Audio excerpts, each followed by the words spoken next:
And today, the CEO of Instagram took to the witness stand to defend the platform's parent company, Meta, against claims it's harming children. Both Meta and Google are accused of fueling a mental health crisis affecting young people. NBC4's Camilla Rambaldi joins us live from downtown with more on what happened in court today. Camilla?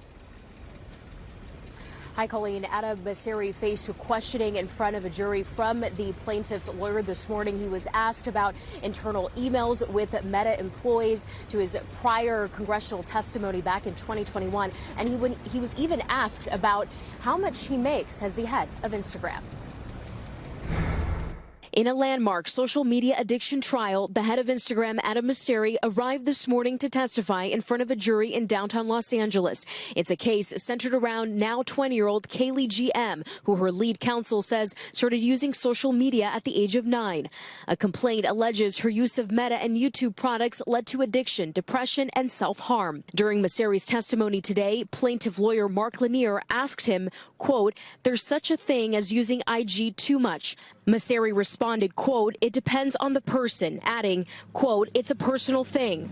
And when asked if he agrees Instagram has a responsibility to keep people safe, minors especially, Mosseri agreed and that they work to do so.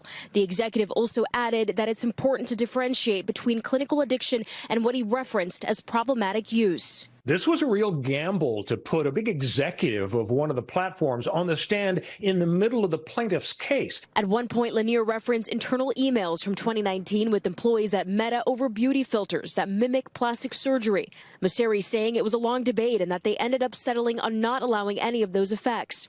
Lanier also asked the executive, quote, "Who on this thread is an expert on mental health?" Mosseri said, quote, "Nobody." The executive was also asked about his salary. He says he makes $900,000 a year plus bonuses. Outside the courthouse today, parents not part of the lawsuit were also here for the trial. They say they're hoping for change when it comes to social media platforms and kids' access. A fight to have a better and more secure internet for young people. This is a global problem, and I think this is the first case of its own sort of showing that the harms of social media. Now, questioning is still ongoing during the defense's turn. One of the questions asked was how the company implements new tools over time.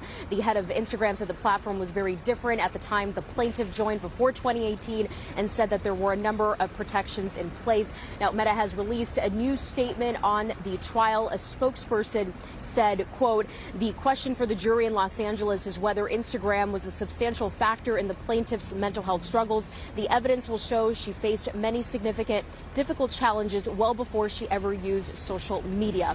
And Google, which owns YouTube, has denied the allegations from the complaints. And Meta CEO Mark Zuckerberg is expected to testify next week. That's the very latest from downtown LA. Camilla Rambaldi, NBC4 News.